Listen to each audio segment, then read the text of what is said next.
നല്ലൊരു മുട്ടച്ചോറിൻ്റെ റെസിപ്പിയാണ് ഇന്ന് ഞാൻ പരിചയപ്പെടുത്തുന്നത്. അതിനധികം ചീനച്ചട്ടി അടുപ്പത്ത് വെച്ചിട്ടുണ്ട്. അതിലെ വെള്ളം വറ്റി ചട്ടി നന്നായിട്ട് ചൂടായി കഴിയുമ്പോൾ അതിലേക്ക് ആവശ്യത്തിന് വെളിച്ചെണ്ണ ഒഴിച്ച് കൊടുത്തു. ഇനി അതിലേക്ക് ഒരു നുള്ള് കടുകും കൂടി ഇട്ട് കൊടുത്തു.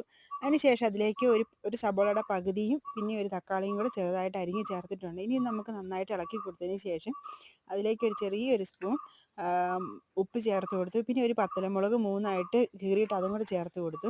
ഇനി നന്നായിട്ട് ഇളക്കി കൊടുക്കുക. അതിന് ശേഷം ഒരു നുള്ള് മഞ്ഞൾപ്പൊടിയും പിന്നെ ഒരു ടീസ്പൂൺ മുളക് പൊടിയും കൂടെ ചേർത്ത് ഇനി നന്നായിട്ട് വഴന്ന് വന്നതിന് ശേഷം ഇപ്പം നന്നായിട്ട് വഴന്നിട്ടുണ്ട്. അതിന് ശേഷം ഞാൻ ഇതിലേക്ക് 2 മുട്ട പൊട്ടിച്ച് ചേർത്ത് കൊടുക്കുകയാണ്.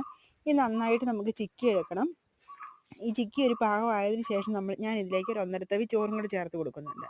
അപ്പോൾ ഇത് നന്നായിട്ട് പാകമായി വന്നിട്ടുണ്ട്. ഈ ഒരു സമയത്ത് ഞാൻ ഇതിലേക്ക് 1.5 തവി ചോറും കൂടെ മുകളിലേക്ക് നിരത്തി കൊടുത്തു. ഇനി ഒന്ന് മൂടി വെച്ചു. പിന്നെ അതെടുത്തതിന് ശേഷം ഇത് നല്ല സൂപ്പർ ടേസ്റ്റി ആയിട്ട് വളരെ എളുപ്പത്തിലും തയ്യാറാക്കാവുന്ന മുട്ടച്ചോറ് റെഡി ആയിട്ടുണ്ട്.